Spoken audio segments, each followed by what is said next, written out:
Good evening. മാറ്റിനി വെബിനാറിലേക്ക് എല്ലാവർക്കും സ്വാഗതം. ഇന്ന് മാതാപിതാക്കളുടെ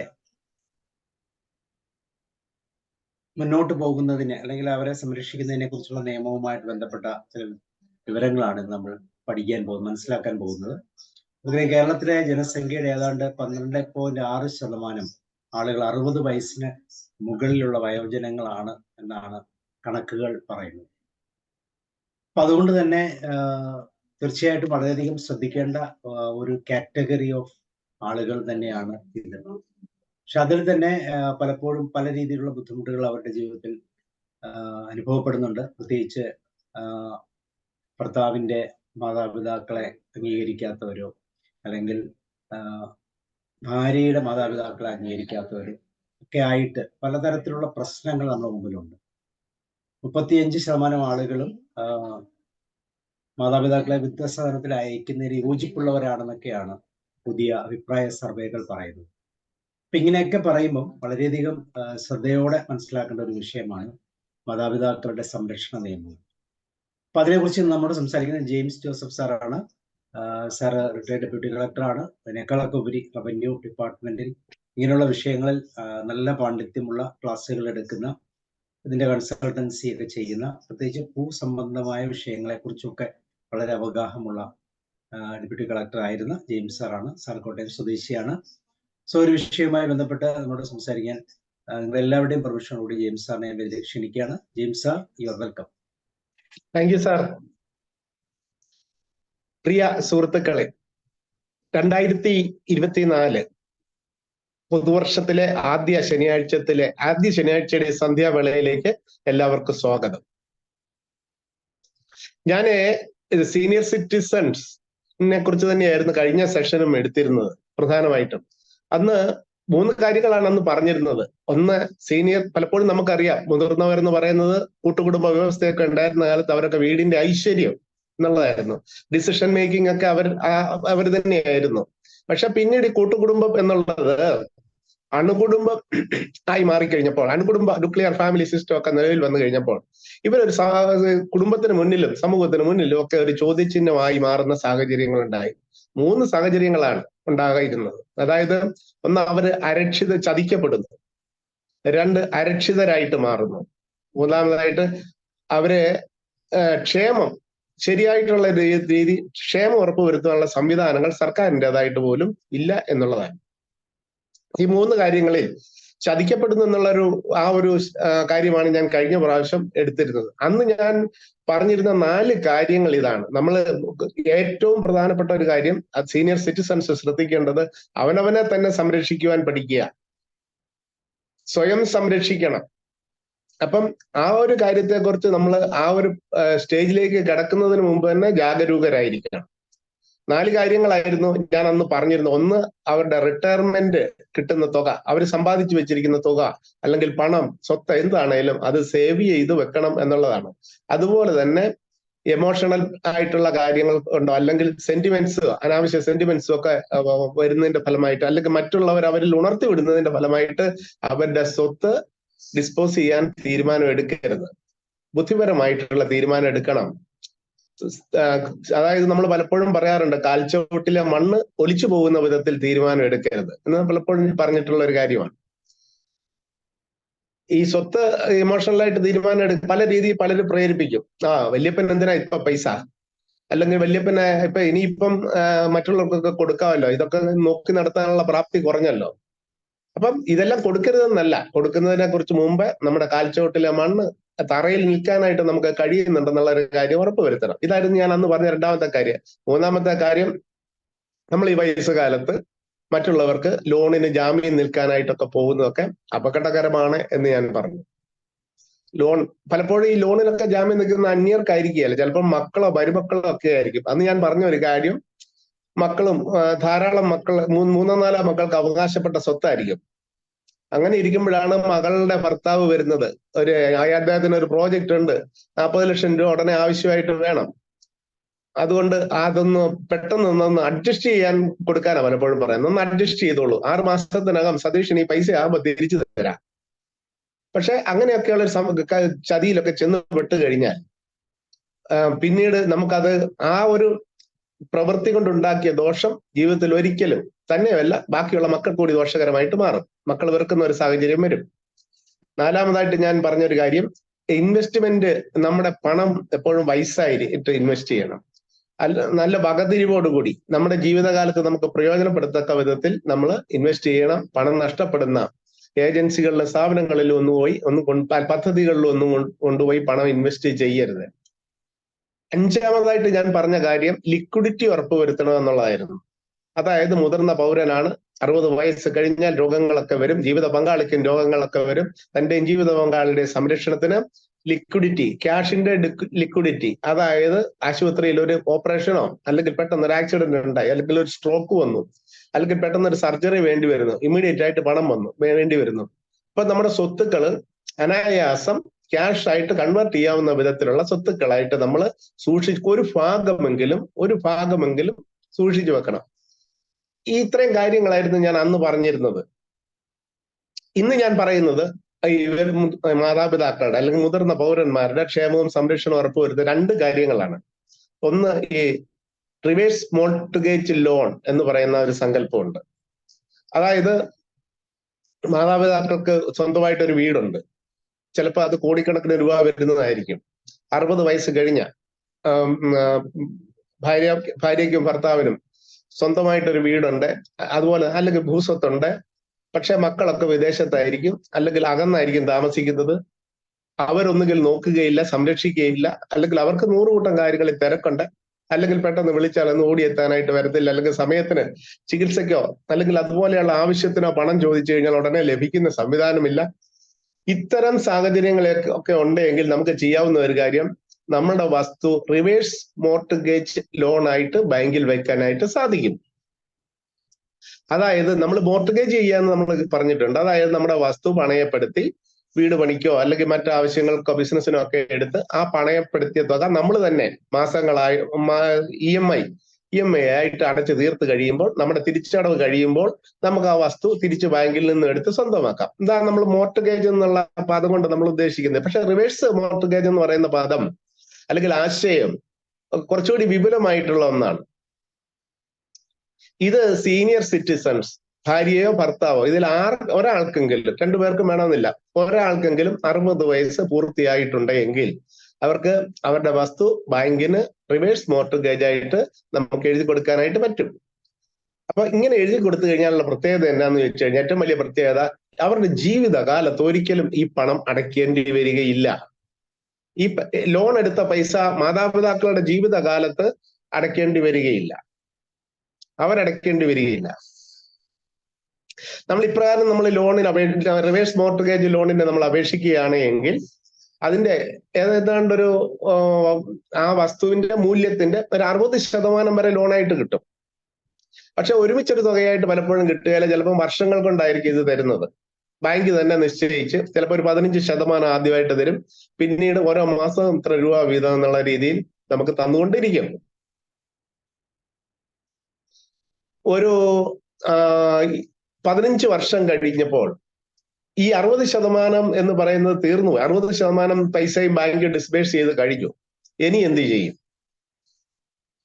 അവിടെ നമുക്ക് ചെയ്യാവുന്ന അവിടെ ബാങ്ക് ചെയ്യുന്ന ഒരു കാര്യം, ഈ 15 വർഷം കൊണ്ട് ഈ വസ്തുവിന്റെ മൂല്യത്തിന് ഇൻക്രീസ് വന്നിട്ടുണ്ടെങ്കിൽ അതും കൂടി പരിഗണിച്ച് നമുക്കൊരു അഡീഷണൽ ലോൺ ബാങ്ക് നമുക്ക് തരും. ഇനി അങ്ങനെയും തരാൻ മേലാത്ത ഒരു സാഹചര്യം വന്നു കഴിഞ്ഞാൽ പിന്നെ ബാങ്ക് അത് സ്റ്റോപ്പ് ചെയ്തെന്ന് വരും. പക്ഷെ ഒരിക്കലും നമ്മളെ അവിടെ നിന്ന് ഇറക്കി വിടത്തില്ല, നമ്മൾ പണം അടയ്ക്കാനും പറയത്തില്ല. മാതാപിതാക്കൾ അല്ലെങ്കിൽ ആ സീനിയർ സിറ്റിസൺസ് 2 പേരും മരണമടഞ്ഞതിന് ശേഷം മാത്രം ബാങ്ക് അത് സ്വന്തമാക്കി ബാങ്കിന്റെ പ്രോപ്പർട്ടി ആയിട്ട് ഏറ്റെടുത്തിട്ട് അതിന്റെ മൂല്യം, പലിശയും മുതലും അടക്കമുള്ള മൂല്യം ബാങ്ക് റിക്കവർ ചെയ്തിട്ട് ബാക്കി ലീഗൽ ഹെയർസിന് കൊടുക്കും. ഇനി ഇതിന്റെ ഇടയ്ക്ക് മാതാപിതാക്കൾ മരണമടഞ്ഞു പോയി, പൈസ സ്വീകരിച്ചിരിച്ചുകൊണ്ടിരിക്കെ തന്നെ മാതാപിതാക്കൾ ഈ സീനിയർ സിറ്റിസൺസ് മരണമടഞ്ഞിട്ടുണ്ടെങ്കിൽ ബാങ്ക് പറഞ്ഞതുപോലെ തന്നെ ബാങ്ക് ആ വസ്തു ഏറ്റെടുക്കും. പക്ഷെ മക്കൾക്ക് വേണമെങ്കിൽ ലീഗൽ ഹെയർസിന് അതിന്റെ മൂല്യം, അതായത് പലിശയും മുതലും അടക്കം തിരിച്ചടച്ചെടുത്തു കഴിഞ്ഞാൽ അവർക്കത് വിട്ടുകൊടുക്കുകയും ലീഗൽ ഹെയർസിന് അത് വിട്ടുകൊടുക്കുകയും ചെയ്യും. ഇതാണ് ഇങ്ങനെയുണ്ട് മനോഹരമായിട്ടുള്ള ഒരു ആശയമല്ലേ? അതായത് മക്കൾക്കിട്ട് പണി കൊടുക്കുന്ന നിയമമാണ് അല്ലെങ്കിൽ സംവിധാനമാണിത്. മാതാപിതാക്കളെ സംരക്ഷിക്കാത്ത മക്കൾക്ക് അല്ലെങ്കിൽ തിരിഞ്ഞു നോക്കാത്ത മക്കൾക്ക്, അവർ മരണമടഞ്ഞതിന് ശേഷം അവരുടെ സ്വത്തിന്റെ വീതം ലഭിക്കാനായിട്ട് കാത്തിരിക്കുന്ന മക്കൾക്ക് ഒക്കെ തീർച്ചയായിട്ടും നല്ലൊരു ക്യാപ്സ്യൂളാണ് ഈ സംവിധാനം. അപ്പൊ ഇതാണ് ഞാൻ റിവേഴ്സ് മോർട്ടഗേജിനെ കുറിച്ച് പറഞ്ഞത്. ആറാമതായിട്ട് പറയാനായിട്ട് സമയം കിട്ടിയില്ല. നമ്മൾ ഇന്ന് സംസാരിക്കുന്ന കാര്യം എന്ന് പറയുന്നത് 2007 നിയമത്തെ കുറിച്ചാണ്. മാതാപിതാക്കളുടെ മുതിർന്ന പൗരന്മാരുടെ ക്ഷേമത്തിനും സംരക്ഷണത്തിനുമായിട്ടുള്ള ആക്ട് 2007 ആക്ട് ആണ്. 2007 ഇന്ത്യൻ പാർലമെന്റ് പാസ്സാക്കിയ ആക്ട് ആണിത്. മാതാപിതാക്കളുടെ മുതിർന്ന പൗരന്മാരുടെ ക്ഷേമത്തിനും സംരക്ഷണത്തിനും ആയിട്ടുള്ള ആക്ട് എന്നാണ് ഇത് അറിയപ്പെടുന്നത്. ഈ ആക്ടും സീനിയർ സിറ്റിസന്റെ മാതാപിതാക്കളുടെ സംരക്ഷണത്തിന് വേണ്ടി ഉള്ള ഒരു വലിയ വജ്രായുധം തന്നെയാണ്. വളരെ വിപുലമായിട്ടുള്ള സംരക്ഷണ കവചം മാതാപിതാക്കൾക്ക് തീർക്കുന്നു എന്നുള്ളതാണ്. കാരണം മാതാപിതാക്കളെ നോക്കണം എന്നുള്ളത് മക്കളുടെ ധാർമ്മികമായിട്ടുള്ള ഉത്തരവാദിത്വമാണ്. പക്ഷേ ഈ നിയമത്തിലൂടെ ഈ ധാർമ്മികമായിട്ടുള്ള ഉത്തരവാദിത്വത്തെ നിയമപരമായിട്ടുള്ള ബാധ്യതയാക്കി ഇന്ത്യൻ പാർലമെന്റ് മാറ്റി എന്നുള്ളതാണ് 2007. അപ്പം ധാർമ്മികമായിട്ടുള്ള ഉത്തരവാദിത്വം അത് സൗജന്യമായിട്ട് ചെയ്തു കൊടുക്കേണ്ടതല്ല, നിയമപരമായിട്ട് നീ ചെയ്തു കൊടുക്കേണ്ടതാണ്. ചെയ്തു കൊടുത്തില്ലെങ്കിൽ ശിക്ഷ ലഭിക്കും എന്നുള്ള സന്ദേശമാണ് ഈ നിയമം നൽകുന്നത്.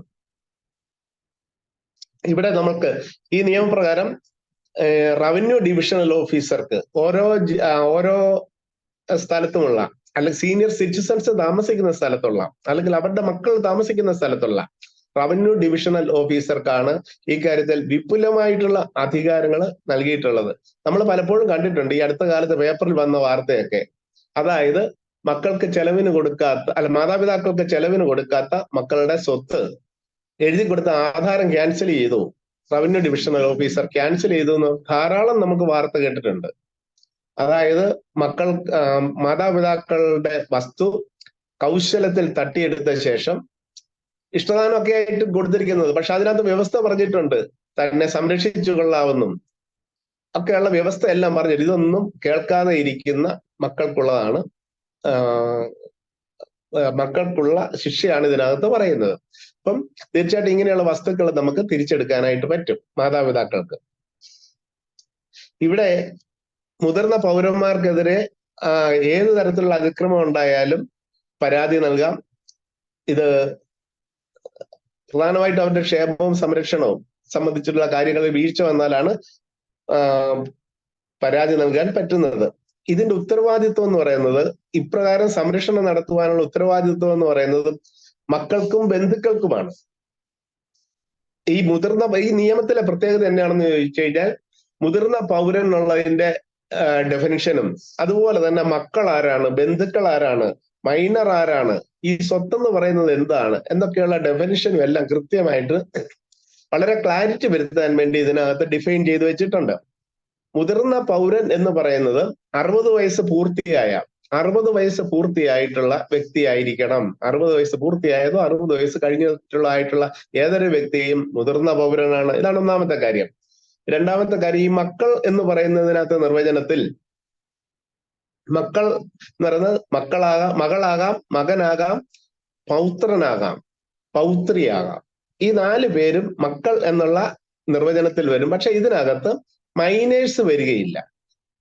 മൈനറുമായിട്ടുള്ള ആൾക്കെതിരെ നമുക്ക് മാതാപിതാക്കൾക്ക് പരാതി കൊടുക്കാൻ പറ്റത്തില്ല. കാരണം അവർക്ക് സംരക്ഷിക്കാനുള്ള ഉത്തരവാദിത്വം ഇല്ല എന്ന് നിയമത്തിൽ വ്യവസ്ഥ ചെയ്ത് വെച്ചിട്ടുണ്ട്. അതുപോലെ തന്നെ ബന്ധുക്കൾക്ക് ഉത്തരവാദിത്വം ഉണ്ട് എന്ന് പറയുമ്പോൾ ആരാണ് ബന്ധുക്കൾ എന്നുള്ളത് കൂടി നമ്മൾ ആ ഡെഫിനിഷൻ നമ്മൾ അറിഞ്ഞിരിക്കണം. ബന്ധുക്കൾ എന്ന് പറയുന്നത് ഇവരുടെ സ്വത്ത് കൈവശം വെച്ച് അനുഭവിക്കുന്നവരോ അല്ലെങ്കിൽ ഇവരുടെ മരണശേഷം ഇവരുടെ സ്വത്ത് ലഭിക്കുവാൻ നിയമപരമായിട്ടുള്ള അർഹതയുള്ളവരോ ആയിട്ടുള്ള വ്യക്തികളാണ് ബന്ധുക്കൾ എന്നുള്ള നിർവചനത്തിൽ പെടുന്നത്. ഇതിനകത്ത് മൈനർ എന്നുള്ളത് 1875 ഇന്ത്യൻ മജോറിറ്റി ആക്ട് പ്രകാരം 18 വയസ്സ് പൂർത്തിയായ വ്യക്തിയായിരിക്കണം. അതുപോലെ തന്നെ സ്വത്ത് എന്ന് പറഞ്ഞത് അദ്ദേഹത്തിന് സ്വന്തമായിട്ട് ആർജിച്ച സ്വത്താവാം, അല്ലെങ്കിൽ പാരമ്പര്യമായിട്ട് കിട്ടിയ സ്വത്താകാം, അല്ലെങ്കിൽ മറ്റൊരു സ്വത്തിലുള്ള ഒരു അവകാശമാവാം. അപ്പൊ ഇങ്ങനെയുള്ള കാര്യങ്ങളെല്ലാം സ്വത്ത് എന്നുള്ള ആ ഒരു നിർവചനത്തിൽ വരുന്നു എന്നുള്ളതാണ് നമ്മൾ മനസ്സിലാക്കേണ്ടത്. അപ്പൊ ഞാൻ പറഞ്ഞത് ആരാണ് മുതിർന്ന പൗരൻ, ആരാണ് മക്കൾ, ആരാണ് ബന്ധുക്കൾ, ആരാണ് മൈനർ, എന്താണ് സ്വത്ത്, ഇത്രയും കാര്യങ്ങളാണ് ഞാൻ ഇപ്പോൾ പറഞ്ഞത്. അതുപോലെ തന്നെ എന്താണ് സംരക്ഷണം എന്നുകൊണ്ട് ഉദ്ദേശിക്കുന്നത്? സംരക്ഷണം എന്ന് പറഞ്ഞു കഴിഞ്ഞാൽ ഭക്ഷണം കിട്ടാനുള്ള അവകാശം, ചികിത്സ ലഭിക്കാനുള്ള അവകാശം, പാർപ്പിടം ലഭിക്കുവാനുള്ള അവകാശം, ഇതൊക്കെയാണ് സംരക്ഷണം എന്നുള്ള പദം കൊണ്ട് നമ്മൾ ഉദ്ദേശിക്കുന്നത്. അതുപോലെ തന്നെ ക്ഷേമം എന്ന് പറയുന്നത് വിനോദ സൗകര്യങ്ങൾ ആസ്വദിക്കാനുള്ള സൗകര്യങ്ങളെ, അതുപോലെ തന്നെ സമൂഹവുമായിട്ട് ആരോഗ്യപരമായിട്ട് ഇടപെടുവാനുള്ള അവകാശം, ഇതെല്ലാം അവരുടെ ക്ഷേമത്തിന്റെ പരിധിയിൽപ്പെടും. നന്നായിട്ട് മാന്യമായിട്ട് ജീവിക്കുവാൻ, മാന്യമായിട്ടുള്ള ഭക്ഷണം കഴിക്കുവാൻ, ഇവയെല്ലാം ക്ഷേമത്തിന്റെ പരിധിയിൽ വരും. ഇവിടെ നമ്മൾ അറിയേണ്ട ഒരു കാര്യം, ഈ നിയമത്തിന്റെ വലിയ പ്രത്യേകത എന്ന് പറയുന്നത് ഏതൊക്കെ നിയമം നിലവിലുണ്ടെന്ന് പറഞ്ഞു കഴിഞ്ഞാലും അതിന് മുകളിൽ ഈ നിയമത്തിന് പ്രഭാവം ഉണ്ടെന്നുള്ളതാണ് പ്രത്യേകത. അപ്പൊ അതുകൊണ്ടാണ് പറയുന്നത് ഈ നിയമം അത്ര ശക്തമായിട്ടുള്ള ഒന്നാണെന്നുള്ള കാര്യം നമ്മൾ അറിഞ്ഞിരിക്കണം. നമ്മളിത് അറിഞ്ഞിരുന്നു കഴിഞ്ഞാലുള്ള ഒരു പ്രത്യേകത എന്ന് പറയുന്നത്, നമുക്ക് നമ്മുടെ കാര്യത്തിൽ മാത്രമല്ല, ഈ സമൂഹത്തിൽ ഇതുപോലെ സംരക്ഷണം ലഭിക്കാതെ ഉപേക്ഷിക്കപ്പെടുന്നവര്, ഉപദ്രവിക്കപ്പെടുന്നവര് ആയിട്ടുള്ള സീനിയർ സിറ്റിസണിനെ നമുക്ക് സംരക്ഷിക്കുവാനായിട്ട് കഴിയും. കാരണം അപേക്ഷ, ഈ നിയമത്തിന് പ്രകാരം സംരക്ഷണം ലഭിക്കുവാനുള്ള അപേക്ഷ റവന്യൂ ഡിവിഷണൽ ഓഫീസർക്ക് കൊടുക്കുവാനായിട്ട് നമുക്ക് കഴിയും. അപ്പൊ നമ്മൾ ഇതൊന്ന് അറിഞ്ഞിരിക്കുന്നത് നല്ലതാണ്. ഇപ്പം നമ്മളുടെ സംരക്ഷണത്തിനും സമൂഹത്തിലുള്ള തുല്യ പദവിയിലുള്ള സീനിയർ സിറ്റിസൺസിന്റെ സംരക്ഷണത്തിനും ഇത് വളരെ ഉതകും എന്നതുകൊണ്ട് ബേസിക് ആയിട്ടുള്ള ഈ കാര്യങ്ങൾ അന്ന് അറിഞ്ഞിരിക്കുന്നത് നല്ലതാണ്. മക്കൾക്കെതിരെയും ബന്ധുക്കൾക്കെതിരെയും സെക്ഷൻ 5 പ്രകാരമാണ് നമുക്ക് പരാതി ഫയൽ ചെയ്യാവുന്നത്. സെക്ഷൻ 7 എന്താണ് ഈ ട്രൈബ്യൂണൽ? ഒരു ട്രൈബ്യൂണലാണ് ഈ കേസുകൾ കൈകാര്യം ചെയ്യേണ്ടതെന്ന് നിയമത്തിൽ പറഞ്ഞിട്ടുണ്ട്. അപ്പം സെക്ഷൻ 7 കൃത്യമായിട്ട് പറയുന്നത് റവന്യൂ ഡിവിഷണൽ ഓഫീസറുടെ പദവിയിൽ താഴെ അല്ലാത്ത ഒരു ഉദ്യോഗസ്ഥനായിരിക്കണം ട്രൈബ്യൂണൽ ആയിട്ട് പ്രവർത്തിക്കേണ്ടത്. അതുപോലെ തന്നെ സെക്ഷൻ 4 പ്രകാരം മുതിർന്ന പൗരന് നേരിട്ട് അപേക്ഷ നൽകാവുന്നതാണ്.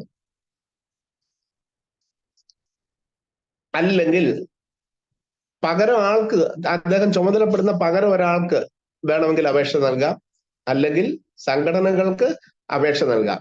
5 വിധത്തിൽ ഇതിനകത്ത് കേസെടുക്കാമെന്നാണ് പറയുന്നത്. ഒന്ന്, നേരിട്ടുള്ള അപേക്ഷയിൽ ട്രൈബ്യൂണൽ തന്നെ നേരിട്ട് കേസെടുത്ത് നമുക്ക് നടപടി എടുക്കാനായിട്ട് പറ്റും. അല്ലെങ്കിൽ മുതിർന്ന പൗരന്മാർ നേരിട്ട് അപേക്ഷ കൊടുക്കാൻ പറ്റും. അല്ലെങ്കിൽ അവർ ചുമതലപ്പെടുത്തിയ വ്യക്തിക്ക് അപേക്ഷ കൊടുക്കാൻ പറ്റും. അപേക്ഷയല്ല, പരാതി കൊടുക്കാൻ പറ്റും. അല്ലെങ്കിൽ സംഘടനകൾക്ക് രജിസ്ട്രേഷൻ ആക്ട് പ്രകാരം രജിസ്റ്റർ ചെയ്യപ്പെട്ടിട്ടുള്ള സംഘടനകൾക്ക് പരാതി കൊടുക്കുവാനായിട്ട് കഴിയും എന്നുള്ളതാണ്. ഇത് എവിടെയാണ് അപേക്ഷ കൊടുക്കേണ്ടത് എന്ന് ചോദിച്ചാൽ, അല്ലെങ്കിൽ പരാതി കൊടുക്കേണ്ടത് എന്ന് ചോദിച്ചു കഴിഞ്ഞാൽ, ഈ മക്കളോ ബന്ധുക്കളോ താമസിക്കുന്ന സ്ഥലത്തുള്ള റവന്യൂ ഡിവിഷണൽ ഓഫീസർ, അല്ലെങ്കിൽ ഈ മുതിർന്ന പൗരൻ താമസിക്കുന്ന സ്ഥലത്തുള്ള റവന്യൂ ഡിവിഷണൽ ഓഫീസർ. അപ്പൊ ഈ 2 കേസുകളിലും ആധാർ അധികാരികൾക്ക് നമുക്ക് നമ്മുടെ ചോയ്സ് അനുസരിച്ചിട്ട് നമുക്ക് പരാതി കൊടുക്കുവാനായിട്ട് സാധിക്കും. ഇങ്ങനെ നമ്മൾ പരാതി കൊടുത്തു കഴിഞ്ഞാൽ റവന്യൂ ഡിവിഷണൽ ഓഫീസർ ചെയ്യുന്നത്, അദ്ദേഹം നോട്ടീസ് കൊടുത്ത് ഹിയറിംഗ് നടത്തി തീരുമാനമെടുക്കും. എതിർകക്ഷി എന്ന് പറയുന്നത് മക്കളായിരിക്കും, അല്ലെങ്കിൽ ബന്ധുക്കളായിരിക്കും. അവർക്ക് നോട്ടീസ് കൊടുത്ത് ഹിയറിംഗ് നടത്തി തീരുമാനമെടുക്കും. ഒരു കേസിലും ഏകപക്ഷീയമായിട്ട് റവന്യൂ ഡിവിഷണൽ ഓഫീസർക്ക് തീരുമാനം എടുക്കാനുള്ള അധികാരമില്ല എന്നുള്ള കാര്യം കൂടി നമ്മൾ അറിഞ്ഞിരിക്കണം. പക്ഷെ നോട്ടീസ് കൊടുത്ത് ഒരു ജുഡീഷ്യൽ കോടതിയുടെ അല്ലെങ്കിൽ ജുഡീഷ്യൽ മജിസ്ട്രേറ്റിന്റെ എല്ലാവിധ അധികാരങ്ങളും റവന്യൂ ഡിവിഷണൽ ഓഫീസർക്ക് ഈ നിയമം കൈകാര്യം ചെയ്യുന്ന അവസരത്തിലുണ്ട്. അത് നമ്മൾ അന്ന് അറിഞ്ഞിരിക്കുന്നത് നല്ലതാണ്. വിളിച്ചിട്ട് വന്നില്ലെങ്കിൽ ശിക്ഷിക്കപ്പെടാം, സമൻസ് കൊടുത്ത് വരുത്താം, അല്ലെങ്കിൽ വാറണ്ട് കൊടുത്ത് വരുത്താം. അപ്പം ഇത്തരത്തിൽ വിപുലമായിട്ടുള്ള ശക്തമായിട്ടുള്ള അധികാരങ്ങൾ റവന്യൂ ഡിവിഷണൽ ഓഫീസർക്ക് എന്ന് ആയിട്ടുണ്ട്. അതായത് അതുപോലെ തന്നെ നോട്ടീസ് കിട്ടിയിട്ടും ഒരാൾ ഹാജരാകുന്നില്ല എങ്കിൽ റവന്യൂ ഡിവിഷണൽ ഓഫീസർക്ക് എക്സ് പാർട്ടി ആയിട്ട് തീരുമാനം എടുക്കുവാനും കഴിയും. ഉത്തരവിടാം. നോട്ടീസ് കൊടുത്തു, കക്ഷി ഹാജരായിട്ടില്ല എങ്കിൽ എക്സ്പാർട്ടി ആയിട്ടുള്ള തീരുമാനവും എടുക്കാനായിട്ട് പറ്റും. അതുപോലെ തന്നെ ഈ സെക്ഷൻ 5 ഇതിൽ സെക്ഷൻ 5 പ്രകാരം ഒരാള് ഒരു അപേക്ഷ കൊടുത്തു, അല്ലെങ്കിൽ കൊടുത്തു, പക്ഷെ തീരുമാനം എടുക്കാനായിട്ട് ഒത്തിരി കാലതാമസം വരുന്നുണ്ടെങ്കിൽ നമുക്ക് ആ തീരുമാനം എടുക്കുന്നത് വരെ നമുക്ക് ഒരു ഇടക്കാല ബത്തയ്ക്ക് വേണ്ടി അപേക്ഷ കൊടുക്കാം. കാരണം തീരുമാനം കിട്ടുമ്പോൾ നമ്മള് ആരോഗ്യനിലയും ഒക്കെ വളരെ അവതാളത്തിലാകുന്ന ഒരു സാഹചര്യം, പണം നമുക്ക് ആനുകൂല്യം നമുക്ക് ആവശ്യമായിട്ട് വരുന്ന ഒരു സാഹചര്യത്തിൽ ഇങ്ങനെ അപേക്ഷ കൊടുക്കുക. അങ്ങനെ അപേക്ഷ കൊടുത്തു കഴിഞ്ഞാൽ 90 ദിവസത്തിനകം RDO തീരുമാനം എടുക്കണം. അല്ലെങ്കിൽ മതിയായിട്ടുള്ള ഒരു കാരണം ഉണ്ടെങ്കിൽ അതെല്ലാം പറഞ്ഞ് 120 ദിവസത്തിനകം തീരുമാനം എടുക്കണം. ഇടക്കാല ബത്തയ്ക്ക് വേണ്ടിയുള്ള അപേക്ഷ നമുക്ക് അങ്ങനെ കൊടുക്കാനായിട്ട് പറ്റും എന്നുള്ളതാണ്. ഇവിടെ നമ്മൾ അറിഞ്ഞിരിക്കേണ്ട ഒരു കാര്യം, റവന്യൂ ഡിവിഷണൽ ഓഫീസറുടെ ആ ഒരു പവർ എന്ന് പറയുന്നത് വളരെ വലുതാണ്. അപ്പോൾ നമ്മൾ മറ്റ് സാധാരണ രീതിയിലൊക്കെ സർക്കാർ ഓഫീസിൽ അപേക്ഷ കൊടുക്കുന്നത് പോലെയല്ല. അതുപോലെ സത്യവാങ്മൂലം സത്യം ചെയ്യിപ്പിച്ചിട്ട് മൊഴിയെടുക്കുവാനും, അതുപോലെ തന്നെ പ്രമാണങ്ങൾ ഹാജരാക്കുവാൻ ആവശ്യപ്പെടുവാനും, അതുപോലെ തന്നെ പ്രമാണങ്ങൾ കണ്ടെടുക്കുവാനും ഒക്കെയുള്ള വലിയ അധികാരങ്ങൾ റവന്യൂ ഡിവിഷണൽ ഓഫീസർക്കുണ്ട്. അതുപോലെ തന്നെ നമ്മൾ അറിയേണ്ട കാര്യം, കള്ളത്തെളിവുകൾ ഹാജരാക്കിയാൽ പണിഷ്മെന്റ് കൊടുക്കാം, അല്ലെങ്കിൽ കള്ളസത്യവാങ്മൂലം ഹാജരാക്കിയാൽ പണിഷ്മെന്റ് കൊടുക്കാം. അതായത് ഹാജരാക്കുന്ന തെളിവുകൾ അല്ലെങ്കിൽ സത്യവാങ്മൂലം കളവാണെന്ന് ബോധ്യപ്പെട്ടു കഴിഞ്ഞാൽ ശിക്ഷിക്കപ്പെടാം എന്നുള്ളതാണ്. അതുകൊണ്ടാണ് ഞാൻ പറഞ്ഞത് ഇത് പരിപൂർണമായിട്ടും ഒരു ജുഡീഷ്യൽ പ്രൊസീഡിങ്സ് ആണ്. ഈ ഉത്തരവ് പാസ്സായി കഴിഞ്ഞാൽ ഇരു കക്ഷികൾക്കും ഫ്രീ ഓഫ് കോസ്റ്റ് ആയിട്ട് അയച്ചു കൊടുക്കണമെന്നാണ് നിയമത്തിൽ പറയുന്നത്. അപ്രകാരം ഉത്തരവ് കിട്ടിക്കഴിഞ്ഞാൽ എതിർ കക്ഷികൾ, മക്കളായാലും ബന്ധുക്കളായാലും 30 ദിവസത്തിനകം അത് കെട്ടിവെക്കണം, അല്ലെങ്കിൽ അത് പരാതിക്കാരന് നൽകണം. ഇതാണ് നിയമം. ബത്ത കൊടുക്കാതെ വന്നു കഴിഞ്ഞാൽ കോടതിയുടെ ഫൈൻ ഈടാക്കുന്നത് പോലെ തന്നെ റവന്യൂ റിക്കവറി നടപടികൾ വഴി നമുക്ക് ഈ പണം ഈടാക്കുവാനും കഴിയും എന്നുള്ളതാണ്. അതായത് റവന്യൂ ഡിവിഷണൽ ഓഫീസർ കൊടുക്കുന്ന ഉത്തരവ് പാഴാവില്ല, ശക്തമായിട്ടുള്ളതാണ്. മകന്റെ ഇയാളുടെ പൈസ ഇല്ലാതെ വരുന്ന ഒരു സാഹചര്യത്തിൽ മാത്രമാണ്, അല്ലെങ്കിൽ സ്വത്ത് ഇല്ലാത്ത മകന്റെ കാര്യത്തിൽ മാത്രമായിരിക്കും ചിലപ്പോൾ എന്തെങ്കിലും ഒരു ദാക്ഷിണ്യം കിട്ടാനായിട്ട് സാധ്യതയുള്ളത്. ഇതുപോലെ തന്നെ നമ്മൾ അറിഞ്ഞിരിക്കേണ്ട ഒരു കാര്യം, എല്ലാ മാസവും ഇത്ര രൂപ കൊടുക്കണമെന്ന് നിയമത്തിൽ പരമാവധി 10,000 രൂപ കൊടുക്കുവാനായിട്ടേ സാധിക്കുകയുള്ളൂ എന്നുള്ളതാണ്. അതായത് റവന്യൂ ഡിവിഷണർക്ക് ഉചിതമായിട്ടുള്ള ഒരു ബത്ത കൊടുക്കുവാനായിട്ട് തീരുമാനിക്കാം, പക്ഷെ നിയമത്തിൽ പറയുന്നുണ്ട് പരമാവധി 10,000 രൂപ കൊടുക്കാനേ സാധിക്കുകയുള്ളൂ. അതിലൊരു വർധനവ് ഇതുവരെ ഉണ്ടായിട്ടില്ല എന്നുള്ളതാണ്. ഈ ഒരു മാസം ഇത് കൊടുക്കാതെ വന്നു കഴിഞ്ഞാലോ, അല്ലെങ്കിൽ ഭാഗികമായിട്ടൊക്കെ കൊടുത്തു കഴിഞ്ഞാലോ ഒക്കെ ശിക്ഷാ നടപടികൾ ഉണ്ടാവാം. 1 മാസത്തെ തടവോ, അതുപോലെ തന്നെ 5,000 രൂപ പിഴയോ ഒക്കെ, അല്ലെങ്കിൽ രണ്ടും കൂടെയൊക്കെ ശിക്ഷിക്കാനായിട്ട് സാധിക്കും എന്നുള്ളതാണ്.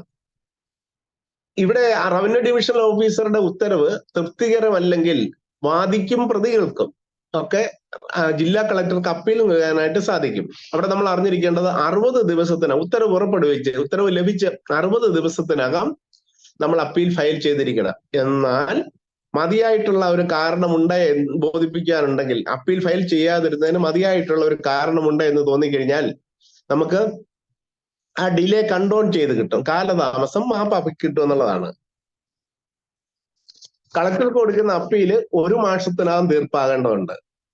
അപ്പം ഇക്കാര്യത്തിൽ നമ്മൾ എന്തുകൊണ്ടാണ് ഇതെല്ലാം പറയുന്നതെന്ന് വെച്ച് കഴിഞ്ഞാൽ, നമ്മൾ മറ്റുള്ളവർക്ക് കൂടി ഒരു സഹായകരമാകുന്ന വിധത്തിൽ ഇൻഫർമേഷൻ ഈ കാര്യത്തിൽ കൊടുക്കാൻ കഴിഞ്ഞാൽ ഒത്തിരി ജീവിതങ്ങൾക്ക് അത് പ്രയോജനകരമായിട്ട് മാറും എന്നുള്ളതാണ്. അതുപോലെ തന്നെ കളക്ടറുടെ തീരുമാനവും അന്തിമമായിരിക്കും എന്നുള്ളതാണ്. അത് അന്തിമ വിധിയായിരിക്കും. അതിനെതിരെ ഹൈക്കോടതിയിൽ പോയാൽ മാത്രമേ സാധിക്കുകയുള്ളൂ, അല്ലാതെ വേറെ ഒരു അതോറിറ്റിയും ഇല്ല എന്നുള്ളതാണ്.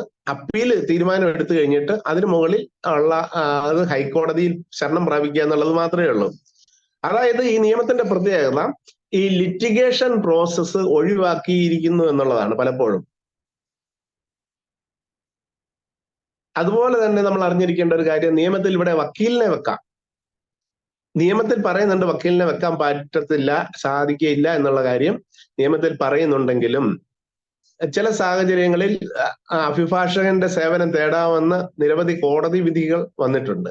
അപ്പം വക്കീലിനെ നിരുത്സാഹപ്പെടുത്തുന്നുവെങ്കിലും ചില സന്ദർഭങ്ങളിൽ വക്കീലിനെ വെക്കാനും അഭിഭാഷകന്റെ സേവനം ആവശ്യപ്പെടുവാനും ഒക്കെ കഴിയും.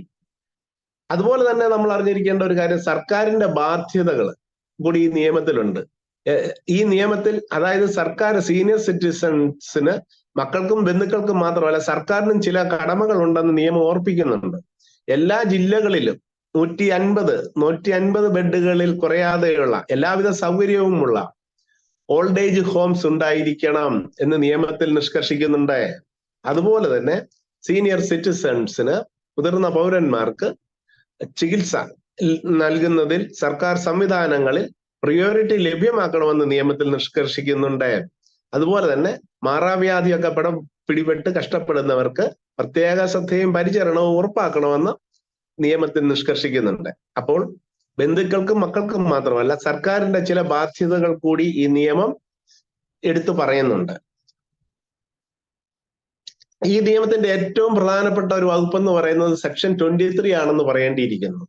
സെക്ഷൻ 23 പറയുന്നത് ഈ മുതിർന്ന പൗരന്റെ സ്വത്ത് മക്കൾക്കോ ബന്ധുക്കൾക്കോ ഒക്കെ കൊടുത്തിട്ടുണ്ടെങ്കിൽ, അവർക്ക് ദാനമായിട്ടോ ഇഷ്ടദാനമായിട്ടോ ഒക്കെ കൊടുത്തിട്ടുണ്ടെങ്കിൽ ഒരുപക്ഷെ അത്തരം പ്രമാണങ്ങളിൽ സംരക്ഷിക്കണം എന്നുള്ള വ്യവസ്ഥയൊക്കെ എഴുതി ചേർത്തിട്ടുണ്ടായിരിക്കാം.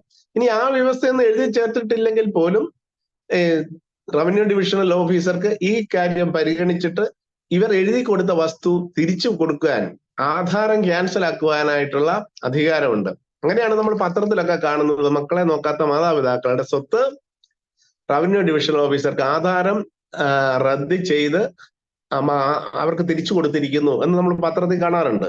ഇനി വേണവർക്ക്, അല്ലെങ്കിൽ മക്കൾക്ക് ഈ മുതിർന്ന പൗരന്മാർക്ക് വേണമെങ്കിൽ റിവേഴ്സ് മോർട്ട്ഗേജ് ലോണിന് വേണമെങ്കിൽ അപ്ലൈ ചെയ്യാം, അവർക്ക് സ്വന്തം പ്രോപ്പർട്ടി ഉണ്ടെങ്കിൽ.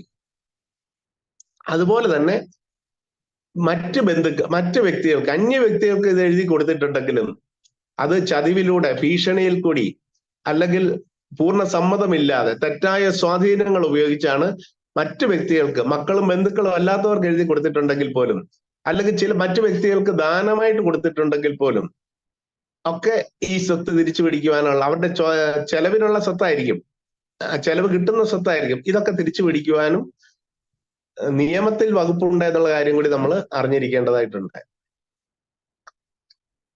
ഈ മാതാപിതാക്കളെ ഉപേക്ഷിക്കുക എന്നുള്ളത് ഒരു കുറ്റകൃത്യമായിട്ടാണ് നിയമത്തിൽ പറയുന്നത്.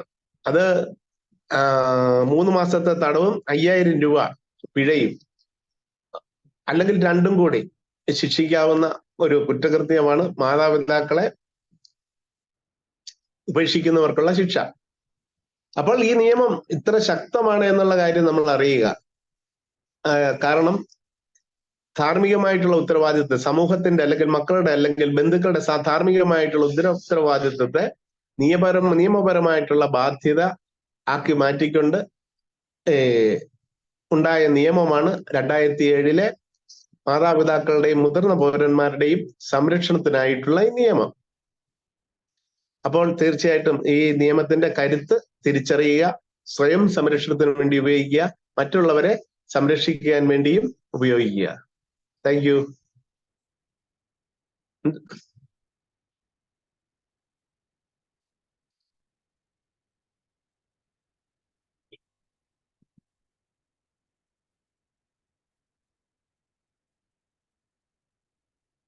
എനി ക്വസ്റ്റ്യൻസ് അല്ലെങ്കിൽ ഡിസ്കഷൻസ് എന്തെങ്കിലും കാര്യത്തിൽ?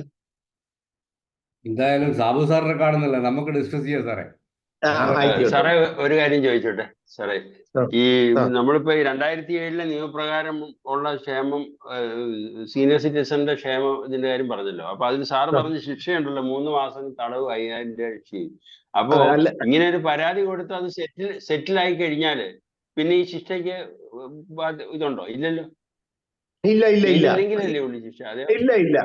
അല്ല, എടുത്തു, അത് അംഗീകരിച്ചു. അതെ, ഉപേക്ഷിച്ചു എന്നുള്ളതാണ്. ഉപേക്ഷിക്കലിനാണ് ശിക്ഷ.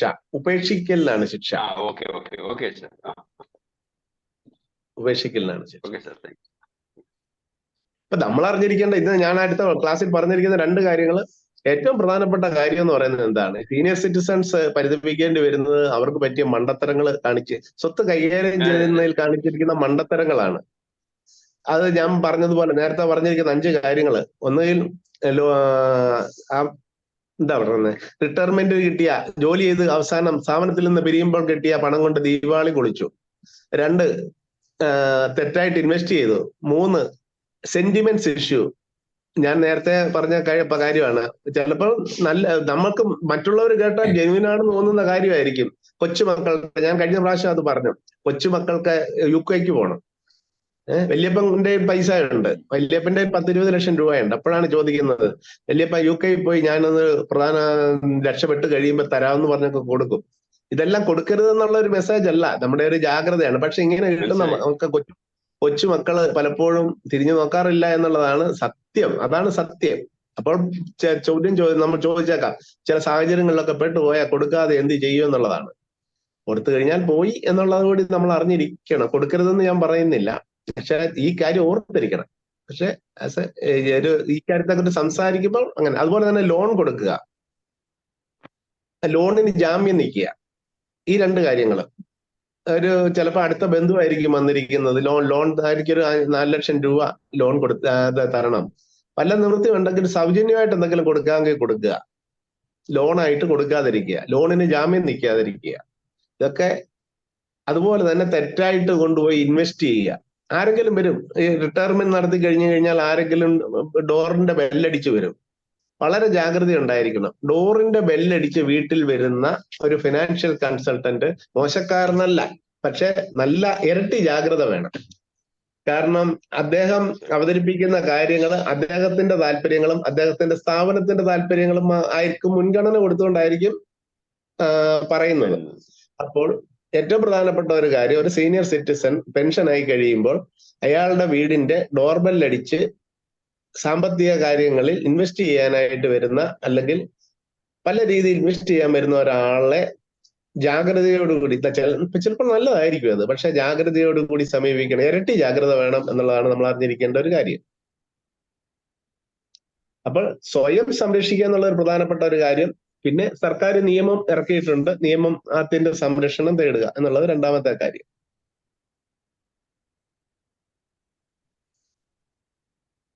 സാറ് പറഞ്ഞ പോലെ ഈ സീനിയർ സിറ്റിസൺസിന്റെ ഇങ്ങനെയുള്ള ആൾക്കാര് മക്കളുടെ പേരിൽ ഇങ്ങനെ ഇത് കൊടുക്കാനൊക്കെ തയ്യാറാകുകയല്ല. പക്ഷെ ആരെങ്കിലും സാറ് പറഞ്ഞ പോലെ രജിസ്റ്റേർഡ് സംഘടനകളോ അതുപോലെയുള്ളവരാണെങ്കിലും സഹായിക്കാൻ മാത്രമേ അധികവും.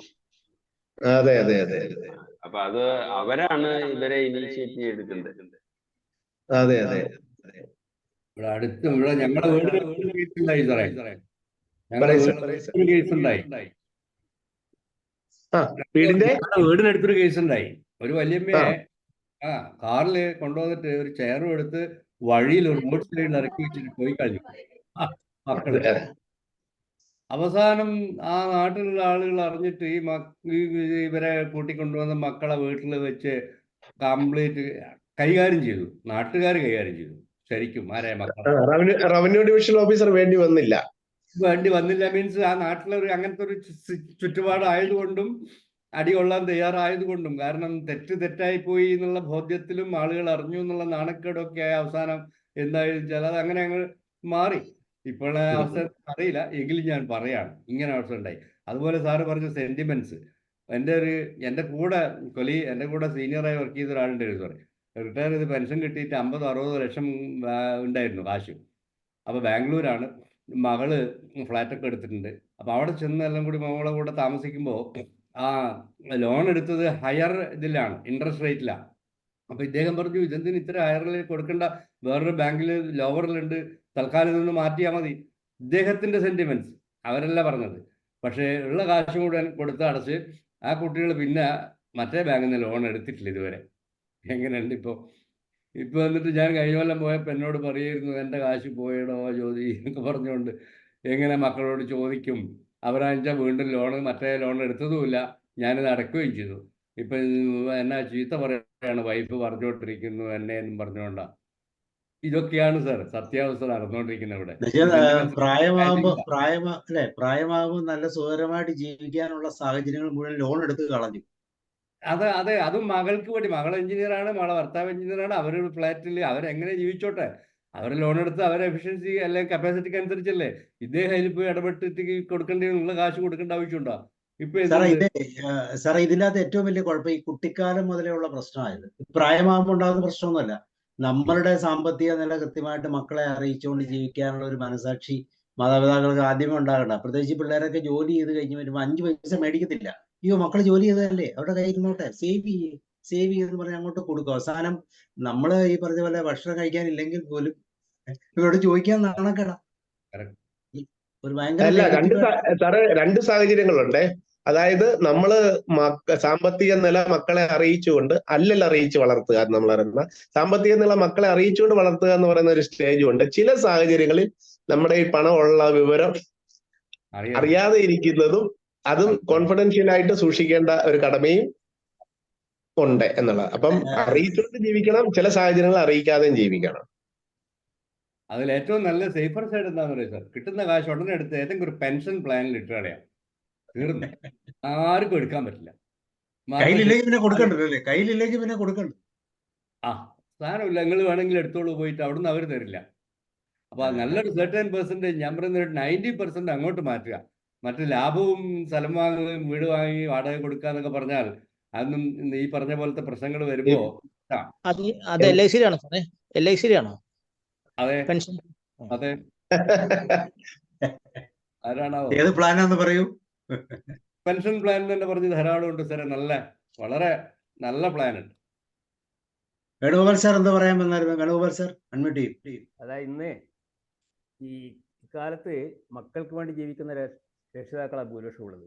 കാരണം മക്കളെ പഠിപ്പിച്ച് പിന്നെ ജോലിയായി കൊടുത്ത് കല്യാണം കഴിപ്പിച്ചു കൊടുത്ത് അവർക്ക് സ്വന്തമായിട്ട് വരുമാനം ഉണ്ടാകുന്ന രീതിയിലേക്ക് മാറ്റിക്കഴിഞ്ഞാലും മക്കളുടെ കാര്യത്തെ പറ്റിയാണ് ഇന്ന് രക്ഷിതാക്കൾക്ക് എപ്പോഴും ചിന്ത. പിന്നെ വേറൊരു കാര്യം, ഈ സ്വത്ത് പാർട്ടിഷൻ ചെയ്യുന്ന അവസരത്തിൽ ഈ ഞാൻ പറഞ്ഞു കേട്ടിട്ടുണ്ട് സാറിന്, ഈ മാതാപിതാക്കളുടെ മരണശേഷം മാത്രമേ ക്രയവിക്രയത്തിന് അധികാരം ഉണ്ടായിരിക്കുള്ളൂ എന്നുള്ളൊരു വകുപ്പുണ്ട്. അത് സാറിന് വസ്യത്തിനാണോ, ഇനിയിപ്പം അത് സാറൊന്ന് പറഞ്ഞല്ലോ, വസ്യത്തിനാണോ ഇല്ല സാറിന് നമ്മൾ സ്വത്ത് വിട്ടുകൊടുക്കുമ്പോഴും അങ്ങനെ ഒരു കണ്ടീഷൻ വെക്കാവോ? പിന്നെ അല്ലെങ്കിൽ വസ്യത്ത് ഇത് എഴുതുന്നുണ്ട്, ഏത് രീതിയിലാണെങ്കിലും മാതാപിതാക്കളുടെ മരണശേഷം മാത്രമേ പിന്നെ ഇത് ക്രയവിക്രയത്തിന് മക്കൾക്ക് അധികാരമുള്ളൂ. അങ്ങനെ ഒരു ക്ലോസ് വെക്കുമ്പോൾ മെച്ചം എന്താണെന്ന് വെച്ചാൽ ഈ സ്വത്ത്, അതെ, നമ്മളൊരു പ്രമാണം രജിസ്റ്റർ ചെയ്യുമ്പോൾ നമ്മളൊരു പ്രമാണം എഴുതുമ്പോൾ ഇത്തരത്തിലുള്ള വ്യവസ്ഥകളൊക്കെ വയ്ക്കാനായിട്ട് നമുക്ക് കഴിയും. വ്യവസ്ഥകൾ വെച്ച് പ്രമാണം എഴുതാം. അതെ, അങ്ങനെയാകുമ്പോൾ പിന്നെ മരണം വരെ ഒരു പ്രൊട്ടക്ഷൻ കിട്ടുന്നുണ്ട്. കാരണം കൈവിട്ട് കൊടുത്തു കഴിഞ്ഞാൽ മക്കള് പിന്നെ പരിപാലിച്ചോളന്നില്ല രക്ഷിതാക്കളെ. ഇവിടെ നമ്മൾ ശ്രദ്ധിക്കേണ്ട വേറൊരു കാര്യം കൂടിയുണ്ട്. നമുക്ക് ജീവിക്കാനുള്ള മതിയായിട്ടുള്ള സ്വത്ത് നമ്മുടെ കയ്യിൽ ഉണ്ടെങ്കിൽ നമ്മൾ ലിബറൽ ആകുന്നതിന് കുഴപ്പമില്ല. അതെ, അത് ശരിയാണ്. പിന്നെ വേറൊരു കാര്യം, ഇപ്പോൾ കുടുംബത്തിൽ നിന്ന് ഒറ്റപ്പെടുന്ന ഒരു പ്രതീതി ഉണ്ടാകുന്നുണ്ട്. പിന്നെ മക്കൾക്ക് ഈ പറയുന്ന മാതിരി അവർക്ക് ചില പരിമിതികൾ ഉണ്ടെന്നാണ് ഞാൻ മനസ്സിലാക്കുന്നത്. മാതാപിതാക്കളെ സംരക്ഷിക്കാൻ ആഗ്രഹമില്ലാഞ്ഞിട്ടല്ല, ഇപ്പം ഭാര്യയും ഭർത്താവും ജോലിക്ക് പോകുന്നു. അങ്ങനെയുള്ള അവസരത്തിൽ വീട്ടിൽ അച്ഛനോ അമ്മയോ, പ്രായമുള്ള അച്ഛനോ അമ്മയോ വീട്ടിലുണ്ടായിരിക്കും. സാധാരണയായിട്ട് ഈ പ്രായമായി വരുമ്പോൾ ഈ പിന്നെ മെമ്മറി പ്രോബ്ലം വരും ആൾക്കാർക്ക്, ഈ ഇറങ്ങി നടക്കുന്ന സ്വഭാവമുള്ള ആൾക്കാർക്കുണ്ട്. അപ്പോൾ മക്കളെ രക്ഷിതാക്കളോട് സ്നേഹമില്ലാച്ചിട്ടില്ല. അപ്പം അച്ഛൻ മാത്രമേ വീട്ടിലുണ്ടെങ്കിൽ അച്ഛനെ റൂമിലിട്ട് ഭക്ഷണമൊക്കെ കൊടുത്തിട്ട് റൂമിലിട്ട് അടക്കുന്നൊരു ഇതുണ്ട്. അത് സ്നേഹമില്ലാഞ്ഞിട്ടല്ല, അത് കേസായി വരുന്നുണ്ട്. പിന്നെ ശിക്ഷ ഒക്കെ ലഭിക്കുന്നതായിട്ട് കേട്ടിട്ടുണ്ട്. പക്ഷേ അവർക്ക് പറഞ്ഞ് മനസ്സിലാക്കിയോടത്തോളം കുറേ പരിമിതികളുണ്ട്. ആ പരിമിതികളിൽ നിന്ന് ഓവർകം ചെയ്യാൻ വേണ്ടിയിട്ടാണ് ഞാൻ പറഞ്ഞത്, നമ്മൾ സ്വത്ത് കൈവിട്ട് കൊടുക്കാതെ നമ്മൾ സ്വയം ഒരു പ്രൊട്ടക്ഷൻ ഉണ്ടാക്കിയെടുക്കുക എന്നുള്ളത്. പിന്നെ ഇവിടെ നമ്മൾ ശ്രദ്ധിക്കേണ്ട ഒരു കാര്യം, മറവി രോഗം അല്ലെങ്കിൽ എന്താ പറയുക അൽഷിമേഴ്സ് ഇതുപോലെ അല്ലെങ്കിൽ ഡിമെൻഷ്യ ഇതുപോലുള്ള രോഗങ്ങളൊക്കെ നമ്മളെ ബാധിക്കുന്നു എന്ന് നമ്മൾ കാണുമ്പോൾ നമ്മൾ ശ്രദ്ധിക്കേണ്ട ഒരു കാര്യം, ഈ പണം നമുക്ക് ലിക്വിഡ് ക്യാഷ് ആയിട്ട് നമ്മളുടെ കസ്റ്റഡിയിൽ കിട്ടുന്നുണ്ടോ, അതിനുള്ള ഒരു സാഹചര്യം അനായാസം നമുക്ക് പണം ലഭ്യമാകുന്ന ഒരു കാരണം എന്താണെന്ന് വെച്ച് കഴിഞ്ഞാൽ, ഈ ഓർമ്മയില്ലാത്ത ഒരു സാഹചര്യത്തിൽ നമ്മൾ നിസ്സഹായരാണ്. നമ്മുടെ ജീവിതം പിന്നീട് ദുരന്തപൂർണമാകുന്നെന്നുള്ളതോ സുരക്ഷിതമാകുന്നെന്നുള്ളത് നമ്മളെ പരിചരിക്കുന്നവരുടെ ആ ഒരു പരിഗണന, ആ ചോയ്സ് ആണ്. അപ്പൊ നമ്മൾ ആ കാര്യത്തിൽ കൂടി നമ്മളൊന്ന് ഇപ്പം പ്രത്യേകിച്ച് അൽഷിമേഴ്സ് പോലെയുള്ള രോഗങ്ങൾ വരുമ്പോൾ സ്റ്റാർട്ടിങ് ആണെന്ന് കാണുമ്പോൾ തന്നെ അതിന് അത്യാവശ്യമായിട്ടുള്ള പണം ലിക്വിഡ് ക്യാഷ് ആയിട്ട് ഏതെങ്കിലും വിശ്വസ്തരായിട്ടുള്ള വ്യക്തികളെയോ അല്ലെങ്കിൽ സംഘടനകളെയോ അല്ലെങ്കിൽ ഒക്കെ നമ്മൾ ഏൽപ്പിച്ചു കഴിഞ്ഞാൽ ഈ പണം ശരിയായിട്ട് ചെലവഴിക്കപ്പെടുന്നു എന്നുള്ള കാര്യം ഉറപ്പ് വരുന്നത്. പക്ഷെ ഇതിനകത്ത് ഇതുവരെ ബാങ്കുകൾ ബാങ്കുകൾ ഇത്തരം കാര്യങ്ങളൊന്നും ശ്രദ്ധിച്ചിട്ടില്ല എന്നുള്ളതാണ്. അല്ലെങ്കിൽ സാമ്പത്തിക സ്ഥാപനങ്ങളൊന്നും ഇത്തരം കാര്യങ്ങൾ ശ്രദ്ധിച്ചിട്ടില്ല. ശരിക്കും ഇങ്ങനെ വരേണ്ട ഒരു ബിസിനസ് ആയിട്ടും സർവീസ് ആയിട്ടും ഒക്കെ കൊടുക്കാവുന്ന ഒരു കാര്യമാണ്. പണം കൊടുത്തു കഴിഞ്ഞാൽ ആവശ്യ നേരത്ത് അവർ ഹോസ്പിറ്റൽ ബില്ല് ഹാജരാക്കി കഴിഞ്ഞാൽ അതങ്ങ് പേ ചെയ്തോളും. ആ ഒരു സംവിധാനമൊക്കെ വരുന്ന ഒരു കാലം ഉണ്ടാവുമായിരിക്കും. കാരണം മറവി രോഗം വന്നു കഴിഞ്ഞാൽ കാരണം അവർ പരിചരണം ഒന്നും നമ്മൾ അറിയുന്നുണ്ടാവുകയല്ല. നമ്മളുടെ ഒരു ചോയ്സിലല്ല. ശരിയല്ലേ അത്? ശരിയാ സാർ, അത് തീർച്ചയായിട്ടും വളരെ പ്രധാനപ്പെട്ട ഒരു കാര്യം. പിന്നെ വേറൊരു കാര്യം, എൻ്റെ വ്യക്തിപരമായ അഭിപ്രായത്തിൽ ഈ ഗവൺമെന്റ് തലത്തിൽ തന്നെ ചില കാര്യങ്ങൾ ഇപ്പോൾ പെൻഷനേഴ്സിനെ സംബന്ധിച്ച് പറയുകയാണെങ്കിൽ 60 വയസ്സ് വരെ അതുവരെ നമ്മുടെ ആ യൗവന കാലഘട്ടവും എന്ന് പറഞ്ഞാൽ ചുരുക്കി പറഞ്ഞാൽ ചോരയും നീരൊക്കെ സർവീസിന് വേണ്ടിയിട്ട് വിനിയോഗിച്ചിട്ട് ആണ് അവർക്ക് പെൻഷൻ കിട്ടുന്നത്. അങ്ങനെയുള്ള ഒരു വിഭാഗത്തിനെ ഇന്ന് ഈ ഇന്ത്യ ഗവൺമെൻറ് ചെയ്തിട്ടുള്ളത് യാത്രാനുകൂല്യം ഉണ്ടായിരുന്നത് എടുത്തു കളയുകയായിരുന്നു. ഇപ്പം വണ്ടി സീനിയർ സിറ്റിസന് ചില ആനുകൂല്യങ്ങൾ റെയിൽവേ കൊടുത്തിരുന്നു, അത് എടുത്തു കളഞ്ഞു. പിന്നെ മെഡിക്കൽ എയ്ഡ് ഇന്ന് ഉള്ള മെഡിക്കൽ എയ്ഡ് തികച്ചും പോരാ എന്നുള്ള അഭിപ്രായക്കാരനാണ് ഞാൻ. കാരണം സാധാരണ ഏത് ഹോസ്പിറ്റലിൽ ട്രീറ്റ്മെൻറ്റ് എടുത്താലും അത് റീഇംബേഴ്സ് ചെയ്യാനുള്ള ഒരു സൗകര്യം ഗവൺമെൻറ് തലത്തിൽ ചെയ്യേണ്ടതുണ്ട്. പിന്നെ യാത്രാനുകൂല്യങ്ങൾ പ്രസ്താവിക്കുക. പിന്നെ ഈ പെൻഷനേഴ്സ് ഉള്ള വരുമാനം ഉള്ളത് അത് ടാക്സിൽ നിന്നും ഒഴിവാക്കി കൊടുക്കണം എന്നുള്ള അഭിപ്രായക്കാരനാണ് ഞാൻ. കാരണം അവരെ എങ്ങനെയൊക്കെ സംരക്ഷിക്കുന്നുള്ളതിൻ്റെ ഒരു തെളിവാണത്. അപ്പോൾ അത്രയും കാര്യങ്ങളൊക്കെ പിന്നെ ഈ സീനിയർ സിറ്റിസൺ വിഭാഗത്തോട് ഗവൺമെൻറ് തലത്തിൽ നിന്ന് ഈ കാര്യങ്ങൾ ചെയ്തു കഴിഞ്ഞാൽ ഈ പ്രായമാകുന്ന അവസരത്തിലുള്ള ഒറ്റപ്പെടലിൽ നിന്നും രക്ഷപ്പെട്ടിട്ട് ആ കാലഘട്ടത്തിൽ പ്രായമാകുന്ന അവസരത്തിൽ മാനസികമായ ഒരു സന്തോഷവും ജീവിതത്തിൽ ഉണ്ടാകാൻ അത് കാരണമാകുന്നുള്ള അഭിപ്രായമാണ് എനിക്കുള്ളത്. വേറെ ആർക്കെങ്കിലും എന്തെങ്കിലും പറയാനുണ്ടോ? മാതാപിതാക്കളെ സംരക്ഷിക്കുന്നതിനുള്ള നിയമങ്ങളും അതിന്റെ സാധ്യതകളെ കുറിച്ചാണ് നമ്മൾ സംസാരിച്ചത്. ഏതെങ്കിലും വിഷയത്തിൽ പറയാനോ നിങ്ങളുടെ അനുഭവത്തിൽ നിന്ന് പറയാനോ എന്തെങ്കിലും സംശയങ്ങളൊക്കെ ഉണ്ടെങ്കിൽ ചോദിക്കാം. സമൂഹത്തിന്റെ മാറ്റമനുസരിച്ച് പ്രത്യേകിച്ച് ഈ ന്യൂക്ലിയർ ഫാമിലി എന്ന് പറയുന്ന ഒരു കോൺസെപ്റ്റ് വന്നാൽ പിന്നെ ഒത്തിരി പ്രശ്നങ്ങളാണ് അതുമായിട്ട്. ജെയിംസ് സാർ തുടക്കത്തിലേ പറഞ്ഞു, ന്യൂക്ലിയർ ഫാമിലി ഉണ്ടാകുന്നു, അല്ലെങ്കിൽ അതിന്റെ ആ ചട്ടവട്ടങ്ങളൊക്കെ ഒരു കൂട്ടുകുടുംബം എന്നുള്ള ഒരു കോൺസെപ്റ്റ് മാറിയതോടുകൂടി പല പ്രശ്നങ്ങളും ഉണ്ടാകുന്നുണ്ട്. അപ്പൊ അതുമായിട്ട് ബന്ധപ്പെട്ടും ഇങ്ങനെ ഒരു സാഹചര്യം ഉണ്ടാകുന്നു. പിന്നെ സാമ്പത്തികമായിട്ടുള്ള കാര്യങ്ങൾ. ആർക്കെങ്കിലും എന്തെങ്കിലും പറയാനുണ്ടോ? Anybody else? നമുക്ക് വൈൻഡപ്പ് ചെയ്യാം. Okay. So James sir, thank you very much. വളരെ ആനുകാലികമായി ശ്രദ്ധിക്കപ്പെടുന്ന ഡെയിലി പത്രത്തിൽ വരുന്ന ഒരു വിഷയമാണ്. അപ്പൊ അതിന്റെ യഥാർത്ഥത്തിലുള്ള നിയമവശങ്ങളെ കുറിച്ചും ആ സംരക്ഷണത്തിന് വേണ്ട രീതികളെ കുറിച്ചും ഒക്കെയാണ് സാർ പറഞ്ഞത്. സാർ എന്തെങ്കിലും കൺക്ലൂഡ് ചെയ്തിട്ട് നമുക്ക് അവസാനിപ്പിക്കാം. Okay, thank U. നിങ്ങളുടെ ഒരു സജീവമായിട്ടുള്ള പാർട്ടിസിപ്പേഷന് വളരെ നന്ദി. ഞാൻ ഈ വർഷത്തെ എൻ്റെ ആദ്യത്തെ ഒരു ഓൺലൈൻ ട്രെയിനിങ് സെഷൻ ക്ലാസ് ആണ്. തീർച്ചയായിട്ടും നല്ലൊരു പ്രതികരണം നിങ്ങളിൽ നിന്നുണ്ടായി. ഞാൻ നിങ്ങൾക്ക് നന്ദി പറയുന്നു. ഏറ്റവും പ്രധാനമായിട്ട് സാബു സാറിനും ഞാൻ നന്ദി പറയുന്നു. നല്ലൊരു വർഷം, നല്ലൊരു ഐശ്വര്യപൂർണ്ണമായിട്ട് ഒരു വർഷം നിങ്ങൾക്ക് ഉണ്ടാവട്ടെ എന്ന് ആശംസിക്കുകയും ചെയ്യുന്നു. Thank you. ഓക്കെ, അപ്പൊ ഈ വർഷത്തിൽ വീണ്ടും പുതിയ ക്ലാസ്സുകളുമായിട്ട് വരണം എന്നും കൂടെ അഭ്യർത്ഥിച്ചുകൊണ്ട് താങ്ക് യു സാർ. അപ്പൊ thank you and good night. See you. Okay, thank you sir. നമ്മുടെ ജോസഫ് ജോൺ സാർ വന്നിട്ടുണ്ട്. നാളെ എന്താ സാർ ടോപ്പിക്ക് നമ്മുടെ പാട്ട് വിശേഷത്തിൽ? ജോസഫ് സാർ ഇവിടെ ഉണ്ട്, തിരക്കിലാന്ന് തോന്നുന്നു. നീലാംബരിയാണോ? അല്ല, നാളെ നമ്മൾ കഴിഞ്ഞ പ്രാവശ്യത്തെ അഭിസംബോധന ചെയ്തുകൊണ്ടുള്ള പാട്ടുകൾ ഒന്നും പാടിയില്ലല്ലോ. ശരി, സെലിബ്രേഷനിലേക്ക് പോയി. സന്യാസിനി അല്ലെ? സന്യാസിനി. അതെ, അത് എന്തിനേയും ആരെയും അഭിസംബോധന ചെയ്തുകൊണ്ടുള്ള പാട്ടുകൾ. സുന്ദരി അങ്ങനെയൊക്കെ ആവാം, സന്യാസിനി ആവാം, രാജശില്പിയാകാം, പൂന്തേനരുവിയാകാം, മഞ്ജുഭാഷിണിയാകാം, അങ്ങനെ